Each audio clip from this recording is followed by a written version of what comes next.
So one thing that I was expecting kinda when I put myself out on social media, especially TikTok, is the fact that I was going to get some sort of critical feedback. I don't think that anyone who puts themselves out on social media doesn't get negative comments from time to time. It's just that recently, whenever my TikTok got super, I guess, visible to the public, everyone was coming out saying things that were completely bonkers. Everyone commenting, aging is a privilege, and telling me that they can't wait until they get wrinkles. Acting as if there is not this huge multi-billion-dollar anti-aging industry that has been talked about for centuries. Whenever you are commenting on someone's video, someone that is making that video is reading that comment. They are real human beings with feelings, with emotions, and oftentimes you can't necessarily see what's happening inside of themselves, in their lives, and making judgments on them can be very harsh. And it's not something that I really thoroughly understood until I started making videos, especially videos on TikTok on a scale in which a lot of people are seeing them. So the only other thing that's making me super nervous and anxious right now, other than all the TikTok comments and videos that are being made about me, is all of this chocolate that I have hoarded up in my cabinet. I'm not going through it quickly enough. Technically, I am trying to deplete the Earth's supply of chocolate, but I actually have a lot, so trying to get through that has been a little bit of a challenge. Granted, I am very grateful that my videos have sort of reached, you know, some sort of success on TikTok. I think I have now 61,000 followers on TikTok, which is crazy. So I know that there's more people out there who like my videos than who don't like my videos. Because in the end, I'm just trying to make good quality content for people who are interested in anti-aging and interested in longevity and nutrition and skincare. Jacob and I are going outside for a walk. Contrary to popular belief, I do go outside in the sunlight. Ooh, that is sunny. At least 3 times a day. Well, when we can get out. And on your treadmill. The benefit of going for a walk outside is that we get to connect to the neighborhood cat. Yeah, we named it Steel from Sapphire and Steel, a British TV show.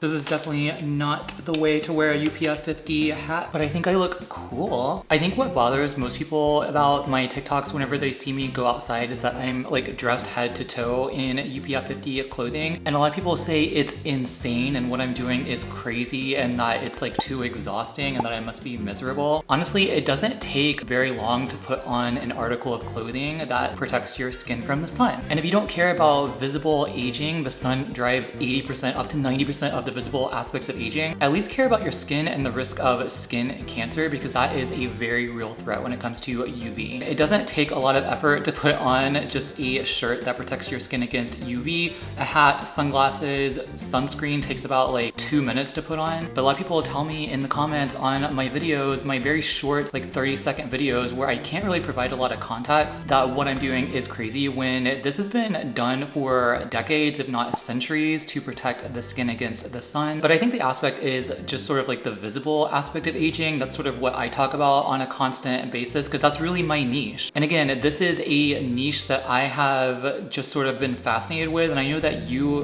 who are watching this are probably fascinated with anti-aging as well. And you probably understand the science, so it probably isn't crazy to you, but you wouldn't go to like a basketball TikTok or YouTube, a basketball news channel, and expect them to teach you how to make a peanut butter and jelly sandwich. And just because I talk about it all the time and I'm always talking about sun protection doesn't mean it consumes my life. This is just like 30-second clips of things that I do on a daily basis to protect my skin from the harmful aging rays of the sun. And I know that I move my hands a lot. That's sort of like my thing, I guess. I need to kind of like tamper that down a little bit. But yeah, I'm not going to compromise my sun protective behaviors. There goes my hands again. So one of the things that I've been getting a lot of on social media, especially TikTok for some reason, are people who are speculating I have some sort of rare genetic condition called Ehlers-Danlos syndrome, or EDS, just because they see that, you know, I have slender fingers and they say that I have hypermobility in my fingers, which is basically like you can stretch your fingers, your joints far beyond normal. I can promise you I have never been able to do that. I've never had any sort of like double jointed things happening. I think EDS is supposed to make people look younger. There's like certain subtypes where the skin is super elastic and it can stretch, but like my skin cannot stretch stretch that far. Like in EDS, it's supposed to stretch a lot. Mine doesn't. And I guess with like all that elasticity, they're supposed to like have young looking skin with no wrinkles forever, maybe. I don't really know anything about Ehlers-Danlos syndrome, only that there are certain subtypes and there's a lot of hypermobility in the joints, which again, I've never had in my life. A lot of people say that I have it, people who aren't even doctors, who aren't my doctors, and who don't know me at all in my everyday life. They don't know how my body works. And it's really discrediting to all the work that I've done because they say that it's just due to a genetic condition or disorder that I honestly have never even heard of. You would think that after 35 years, I would know that I would have something like that when the symptoms are certainly noticeable when like I think joints pop out of place regularly on a regular basis, and there's a lot of like debilitating issues, and my heart goes out to people who have EDS, but this isn't something I have, and it gets to a point where it's like really annoying. Since a common comment that I get often is, you have hypermobility. You have hypermobility associated with EDS. I thought I would just demonstrate the fact that I do not, in fact, have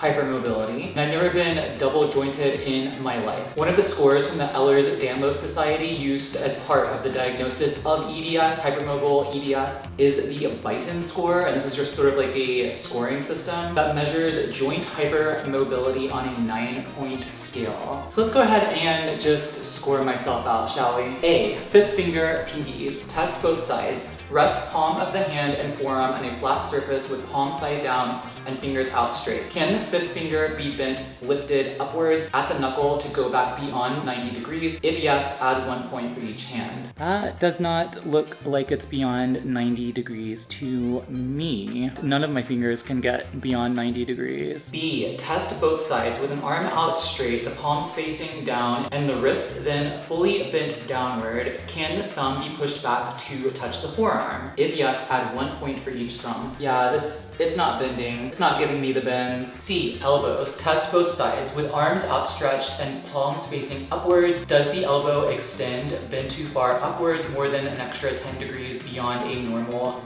outstretched position? If yes, add 1 point for each side. I would say that's pretty straight. 0 points for that one. D, knees. Test both sides. While standing with knees locked, bent backwards as far as possible, does the lower part of either leg extend more than 10 degrees forward? If yes, add 1 point for each side. I would give that a 0 as well. And the last one, spine. Can you bend forward and place the palms of your hands flat on the floor in front of your feet without bending your knees? If yes, add 1 point. Okay, I pride myself in yoga, but I can not put my hands flat without bending my knees. It's kind of tight back there. So as you can see, despite the TikTok doctors out there and the people speculating on EDS diagnosis, there is no hypermobility at all. In fact, I'm curious about what videos they're watching where they're seeing hypermobility and joint extension. I've never had that before in my life. You would think after 35 years, I would recognize something like that. I think what happens is that people see all the work that I've done for like anti-aging and maintaining and promoting like youthful skin, and because they want to explain it away with something simple like a condition, a genetic condition, it makes them feel better so they don't have to actually go do the work themselves. I guess you can see that I get a little frustrated with this because, you know, I really try to give practical information and I really try to tell my story that I have started, you know, anti-aging and all these things when I was really, really young. And I do believe I reaped those benefits, you know, leaps and bounds. But again, I think it's just easier to explain away to make people feel better. But I do think like the TikTok diagnosis thing is real. Did anybody hear those stories? There's like these teens and people would convince themselves that they would have these like rare disorders based upon videos they watched on TikTok. It's just weird how like social media, there's like a hive mind where everybody sort of like gathers to and they're convinced. Like somebody will say one thing convincingly and then everybody will believe it.